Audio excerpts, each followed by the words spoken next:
सजन रे झूठ मत बोलो, सजन रे झूठ मत बोलो, खुदा के पास जाना है।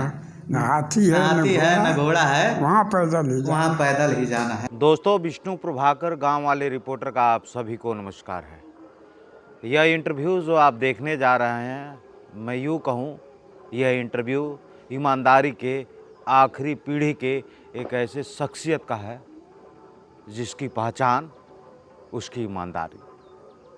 श्री नारायण उर्फ भुलई भाई, उम्र 111 साल, और कल दीपावली के दिन वो इस दुनिया को अलविदा कह के चले गए। लेकिन श्री नारायण उर्फ भुलई भाई की ईमानदारी की कहानी कोई भूल नहीं सकता है। एक ऐसा नेता जिसके देश के प्रधानमंत्री भी दीवाने हैं, खुद देश के प्रधानमंत्री, प्रदेश के मुख्यमंत्री पैर छूकर प्रणाम करते हैं, आशीर्वाद लेते हैं। यह श्री नारायण उर्फ भुलई भाई के सिर्फ ईमानदारी की ताकत है।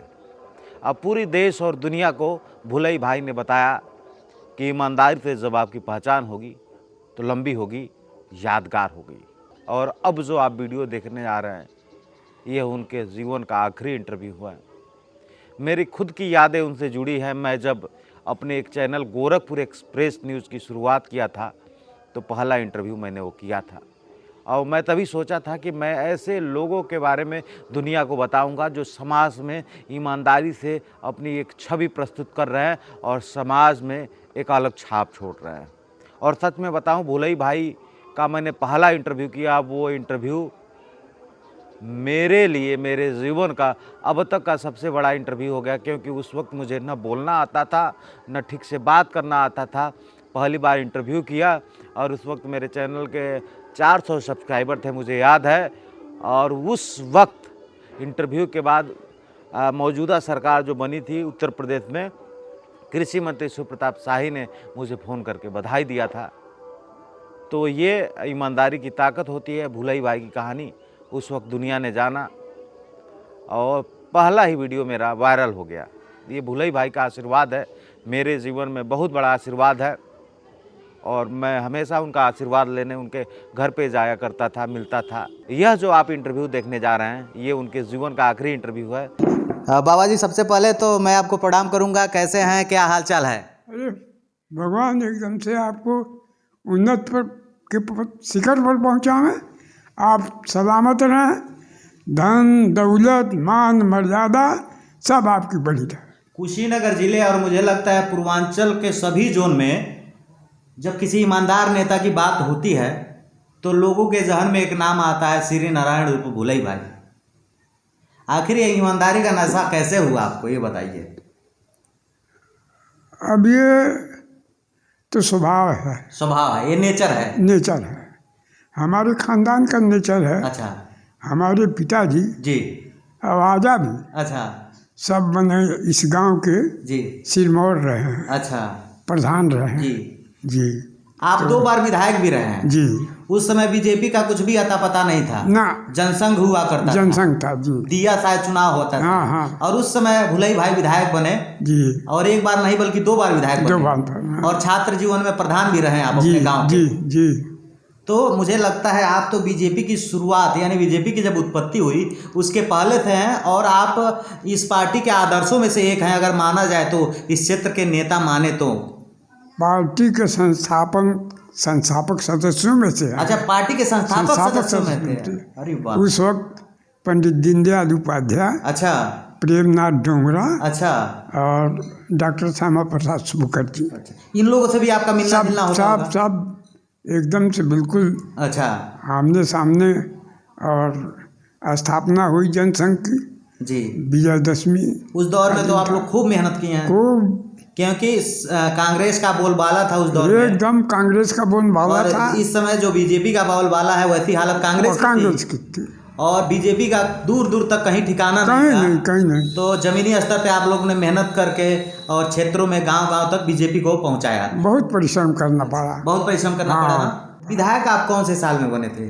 74 से 77। 74 से 77। उसके बाद भी विधायक बने थे? नहीं, उसके बाद नहीं। अच्छा, एक बार विधायक बने थे कि 2 बार? 2 बार। 2 बार विधायक बने। आपकी ईमानदारी की एक कहानी बताई जाती है। अक्सर गांव के लोग जब ठंडी के मौसम में कौड़ा पर बैठते हैं तो बोलते हैं कि आजकल के नेता तो जनता का पैजामा ढीला कर दे रहे हैं, लेकिन भुलई भाई जब नेता थे तो उनको जनता ने जीप गिफ्ट कर दिया था। जी। क्या है उसकी कहानी बताइए जरा। हम साइकिल से चलते थे। अच्छा। तो कोटवा बाजार में जी। पहुँचे और वहाँ से होकर खड्डा साइकिल से जाना था। साइकिल से घूमते थे आप? हाँ। अच्छा। तो कोटवा बाजार में कोटवा के लोगों ने अच्छा। जीप की व्यवस्था किया था। अच्छा। पता उन लोगों को था कि आएंगे साइकिल से। लोगों को पहले तय था कि आप आने वाले हैं। हाँ। और आपको नहीं पता था कि आपको जीप मिलने वाला है? ना, ये तो नहीं पता था। अच्छा। लेकिन हमको खड्डा में कार्यक्रम था, जाना था। अच्छा। तो उसी रास्ते से जाना था। जी। तो वहाँ भी लोग अपना तैयारी करते अच्छा। थे। तो उन लोगों को जीप है ये नहीं मालूम था। अच्छा। तो उन लोगों ने जीप किया था। अच्छा, मतलब जबरदस्ती आपको जीप दे दिए? साइकिल हाँ। से बोले नेताजी साइकिल से उतरिए, हाँ, जीप पे बैठिए। जीप पर बैठिए। अच्छा। हाँ, जीप पर बैठा दिए और 2 लोग साथ में उसके लगे। बाद कारवां चलता रहा? कारवां चलता रहा। अच्छा। जनता में काम कैसे करते थे, लोगों के बीच जब जाते थे? ताकि सही बात है कि उस दौर में बीजेपी की शुरुआत थी, बड़ा मुश्किल था अपने आप को प्रेजेंट करना, क्योंकि कांग्रेस का बोलबाला था। तो कैसे लोगों के बीच में काम करते थे, कैसे लोगों की समस्या सुनते थे? लोगों की समस्या सुनते सुनते एक शोहरत सी हो गई। अच्छा। क्योंकि हम पहले चुनाव में जी। जब हाथ उठा करके हुआ था। हाँ। 47 में। अच्छा, 47 में भी आप चुनाव जीते थे? पहला चुनाव 47 में देश हुआ के था। आज़ादी के तुरंत हाँ, बाद? हाँ। अच्छा। तो पहला प्रधान इस गांव के हम हुए थे। अच्छा, 1947। हाँ, हाँ। देश आज़ाद हुआ और उस समय हाथ उठा के चुनाव होता था, वोट नहीं पड़ता। ना। मतलब जितना ज़्यादा हाथ जिसके तरफ उठ जाए हाँ, वो वही। व्यक्ति जो है घोषित हो जाएगा, जीत घोषित हो जाएगा। जी। तब आप प्रधान बन गए? जब प्रधान बन। अच्छा, उसके बाद आपकी राजनीतिक कैरियर की शुरुआत हुई, गांव गांव में आप काम करने लगे। हाँ। बताया जाता है कि आप नौकरी भी करते थे? हाँ, नौकरी गवर्नमेंट में जॉब में थे आप? डिप्टी इंस्पेक्टर ऑफ स्कूल थे। अच्छा, डिप्टी इंस्पेक्टर ऑफ स्कूल। अच्छा। हाँ। ये कौन से साल की बात है? ये है 67। अच्छा, 67 की बात है। तो कितने साल आपने नौकरी किया? 4 वर्ष में। 4 वर्ष किया। उसके बाद लगा कि नहीं, जनता सेवा ही बेहतर है। हाँ, उसमें हम अच्छा। डिप्टी इंस्पेक्टर के पद पर भी पहुंच गए। अच्छा। तो और जब इंस्पेक्टर ऑफ स्कूल जब नहीं रहते जी थे, जी जी। कहीं जाते थे तो हम ही को चाट देकर। अच्छा। हाँ, तो उस वक्त बागची थे एक, अच्छा। वो जिला विद्यालय हाँ। तो चौबा। 67 के बाद जो है आपने नौकरी से रिजाइन दे दिया? रिजाइन देने के बाद फिर आप वही जनसंघ के साथ लग गए। तो 74 में आप विधायक चुने गए। अच्छा, एक और घटना बताई जाती है कि टाटा की कोई ऐसा पार्टी था ना? हाँ, टाटा बिरला। हाँ। बिरला। टाटा या बिरला, ये आप बिरला, जानते हैं। घनश्याम दास बिरला। तो उसमें बताया जाता है कि भुलई भाई चुनाव लड़ रहे थे तो आपको खूब ज़्यादा पैसा घूस के तौर पे दिया गया था। हाँ, वो बिरला जी स्वयं अच्छा। राज्यसभा के सदस्य के लिए उम्मीदवार थे। अच्छा। और विधायकों का वोट हाँ हाँ, पड़ता है। राज्यसभा में जो वोट देना हाँ। पड़ता है जी। तो उस वोट के लिए अच्छा। वो बिरला को ये मालूम हुआ हाँ। कि ये एक ऐसे विधायक हैं कि इनके साथ कई विधायक हैं। अच्छा। तो गए। हाँ। तो वहाँ घनश्याम दास बिरला अच्छा। स्वागत किए। अच्छा। और उसके बाद एक बंडल उन्होंने। बंडल में जो है? हाँ। क्या था बंडल में? उसमें नोट था। अच्छा, नोटों वाला बंडल था। हाँ। और सोचे कि भुलई भाई को हम अब खरीद लेंगे। तो वो दिया। अच्छा। हम कहीं ठीक है, आपका बड़ी श्रद्धा है। हाँ। तो हमारे साथ रहिए। अच्छा। आप लिए रहिए, हमारे साथ रहिए। जी जी जी। आप हमारे साथ कार्यालय चलिए। हाँ। और कार्यालय में इसको जमा कर। कार्यालय में जमा करेंगे क्या? क्योंकि हम कार्यालय के सिपाही हैं। हाँ, तो भाई कार्यालय में जमा करना आपने उचित समझा? तो कह के ठीक है। अच्छा। तो गए कार्यालय पर। तो उस वक्त कार्यालय पर अटल जी थे। अच्छा, अटल बिहारी वाजपेयी जी। तो अटल जी देखा बंडल। अच्छा। अच्छा। बहुत नाटकी थे ना। हाँ हाँ। कहा ये क्या? वो भी हड़प में आ गई, क्या है? हाँ, बड़ी कमाई करके अच्छा। हाँ बड़ी कमाई करके ले आया। हाँ हम कहिए हमारी कमाई में नहीं है, हाँ। ये दे रहे थे अच्छा। तो हम उचित समझे कि आपको हाँ आपके सामने दें, जी, पार्टी में जमा हो जाए पार्टी में बात। जमा हो जाए। भाई पार्टी के मुखिया आप हैं तो आपके संज्ञान में ये बात रहे। आपके संज्ञान में रहे हाँ और आप इसको रखें। अच्छा, तो आपने पार्टी में जमा करा दिया? हाँ जमा करा दिया, पार्टी में जमा। और मुझे लगता है इसी कारण से भुलई भाई के ईमानदारी के चर्चे होते हैं। क्या लग रहा है आपके ईमानदारी का इनाम आपको मिल रहा है?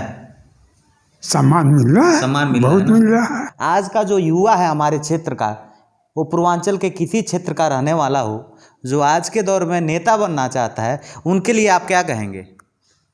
उनके लिए तो आशीर्वाद ही है और वो लगे रहें। लगे रहें। हाँ अच्छा ये बताइए कैसे लगे रहें? मुझे नहीं लगता है कि आज के दौर में भुलई भाई बन करके विधायक चाहे सांसद बना जाया जा सकता है, ऐसा संभव नहीं लग रहा है। आप खुद भी इस बीच में देख रहे होंगे, क्योंकि जब आप चुनाव लड़ते थे तो कुछ खर्चा नहीं होता था, बस लोगों का प्रणाम पाती करना पड़ता था और अपनी दिल की बात दिल से कहते थे, लोग आपकी बात समझ जाते थे।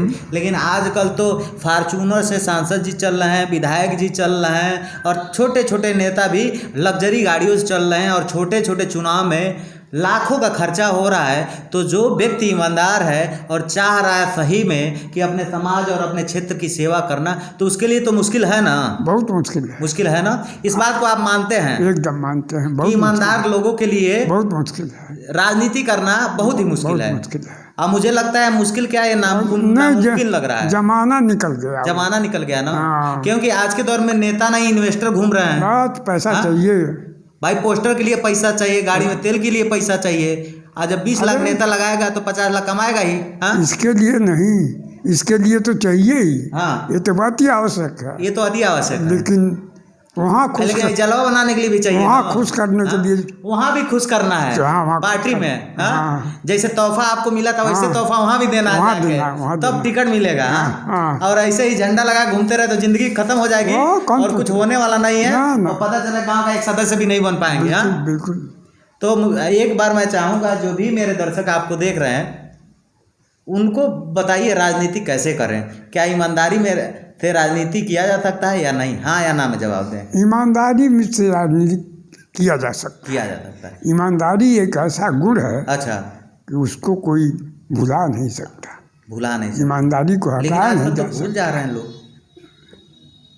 लेकिन बहुत लोग हैं हाँ कुछ लोग हैं आपकी ईमानदारी को समझने वाले, ईमानदारी को समझते लेकिन जैसे हैं। मान लीजिए कि अगर एक ईमानदार व्यक्ति, अगर उसके पास पैसा ना हो लेकिन उसका मन हो, उसका विचार हो नेता बनने का, विधायक बनने का, सांसद बनने का, तो वो क्या बन पाएगा? एकदम बन पाएगा, ध्यान वहाँ रहना चाहिए। लेकिन रुपया कहाँ से आएगा?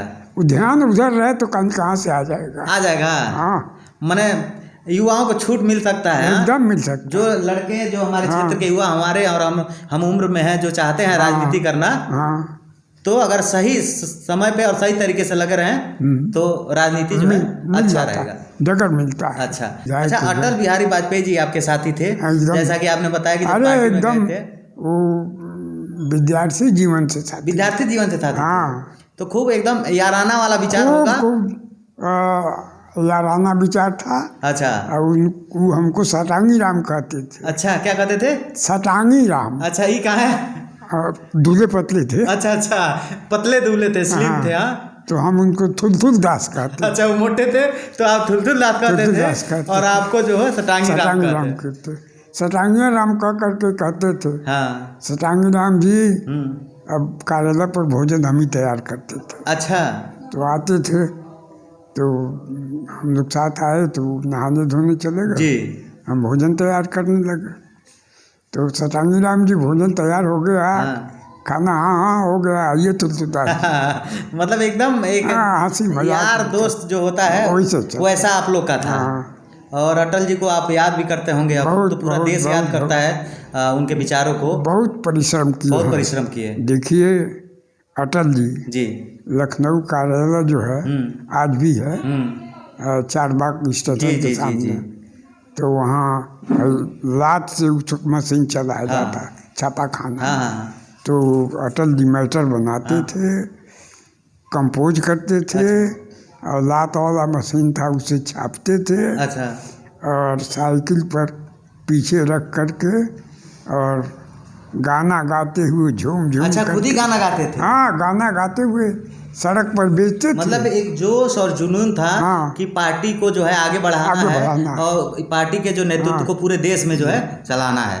तरुण भारत समाचार पीछे था, अच्छा एक हाथ में लिए रहते थे, हाँ और वो गाना एक गाते थे, हाँ, सजन रे झूठ मत बोलो, सजन रे झूठ मत बोलो, खुदा के पास जाना है। हाँ, न हाथी न है हाथी है न घोड़ा है, वहाँ पैदल ही वहाँ जाना। पैदल ही जाना है और सबको एक- पैदल ही चले जाना है, सबको चाहे पैदल हम हो जाना। चाहे आप हो या फिर कोई हो। हाँ। गोरखपुर एक्सप्रेस न्यूज़ की हम शुरुआत किए थे, जी। तो पहला इंटरव्यू मैं आपका किया था, हाँ। और आपके आशीर्वाद से ही मैं यही कहूँगा, क्योंकि बुजुर्गों का आशीर्वाद जब मिलता है तो बच्चे तरक्की जरूर करते हैं। आज गोरखपुर एक्सप्रेस न्यूज़ पूर्वांचल का पहला लोकप्रिय डिजिटल चैनल है, तो गोरखपुर एक्सप्रेस न्यूज़ के लिए भी 2 शब्द बोलें आप। आपके लिए रास्ता एकदम साफ दिखाई दे रहा है, अच्छा, एकदम उन्नत के शिखर पर एकदम चढ़ते जाएंगे। मैंने उसको मैं सही काम कर रहा हूँ ना, कोई गलती एकदम नहीं हो रही सही है काम ना? कर रहे हैं, अच्छा, और चलते जाएंगे, चलते जाएंगे, कोई रुकावट नहीं कोई है। रुकावट नहीं है। ना ना, भगवान को याद करते रहिए, हाँ, उनको तो याद करते हैं और कोशिश करते हैं किसी का दिल न दुखे। दिल ना दुखे, जी। गलती ना हो, हाँ, ये ध्यान क्योंकि रखें। हमारा जो स्लोगन है, गांव वाले रिपोर्टर मोहब्बत बांटने की कोशिश करते हैं। यह वीडियो आप जहां से भी देख रहे हैं, इस वीडियो को शेयर कीजिए, भूलई भाई के लिए विनम्र श्रद्धांजलि दीजिए, और ऐसे ईमानदार नेताओं को हमेशा याद करना हम सबका कर्तव्य होना चाहिए, जिनके ईमानदारी के किस्से ऐसे हैं। साल 1947 में यह प्रधान बने थे, हाथ उठाने वाला परंपरा चलता था, उस वक्त प्रधान बने थे। महात्मा गांधी खुद इनको बड़े अच्छे तरीके से जानते थे। घुगली में एक कार्यक्रम हुआ था जिसमें महात्मा गांधी से मिलने गए थे, और बातचीत में भूलई भाई ने हमको बताया कि जब कोटवा से वो निकल रहे थे कार्यक्रम के दौरान, उनके पास पैसा रुपया कुछ नहीं होता था, सिर्फ साइकिल होता था, तो लोगों ने, विधानसभा क्षेत्र के लोगों ने चंदा लगाकर भूलई भाई को उस वक्त जीप दे दिया था गिफ्ट में। ये ईमानदारी की ताकत होती है। भूलई भाई जब विधानसभा में गए थे तो बिरला जो है राज्यसभा को वोट करने के लिए उनको इतना पैसा दिए थे, और भूलई भाई की ईमानदारी देखिए, वो सारा पैसा ले जाके अटल बिहारी जी को सौंप दिए कि ये मुझे बिरला साहब ने दिया है वोट करने के लिए, मैं क्या करूँगा, मुझे पैसे की क्या ज़रूरत है। ये ईमानदारी थी भूलई भाई की। और प्रधान से अपने राजनीतिक सफ़र की शुरुआत किए। एक अच्छे पढ़ाई लिखाई वाले नेता थे, जो गवर्नमेंट जॉब में थे, डिप्टी इंस्पेक्टर थे। उसके बाद वहाँ से रिजाइन करके उनको लगा कि अब समाज की सेवा करना है। 2 बार जो है कुशीनगर जिले के नेबुआ नौरंगिया विधानसभा हुआ करता था, उस वक्त विधायक बने, और 2012 में भी ये चुनाव लड़े थे। पार्टी फंड से जो पैसा आया था, जो पैसा बच गया था उस समय लगभग 47,000 रुपया, वह भी भूलई भाई ने पार्टी फंड में ले जाकर जमा कर दिया। ये देख लीजिए कितनी ईमानदारी है। आज के दौर में ऐसे नेता मिल पाना मुश्किल है। जैसा कि मैंने शुरुआत में कहा है कि ये भूलई भाई जैसे नेता हमारी ईमानदारी की आखिरी पीढ़ी हैं, क्योंकि अब राजनीति में ईमानदारी पर विश्वास नहीं किया जा सकता। अब ईमानदारी में नेता वही बनता है जो छल कपटी होता है, धोखेबाज होता है, साम दाम दंड भेद सब जानता है, वह नेता बनता है। लेकिन भूलई भाई के ईमानदारी को सैल्यूट है, और हमारे दिलों में हमेशा जिंदा रहेंगे भूलई भाई। गांव वाले रिपोर्टर की पूरी टीम की तरफ से भूलई भाई को विनम्र श्रद्धांजलि। ऐसे महान शख्स, ऐसे महान पुरुष, जिन्होंने एक ही बात बताया हमें कि ईमानदारी एक ऐसा गुण है जिसे भुलाया नहीं जा सकता। सबको प्रणाम।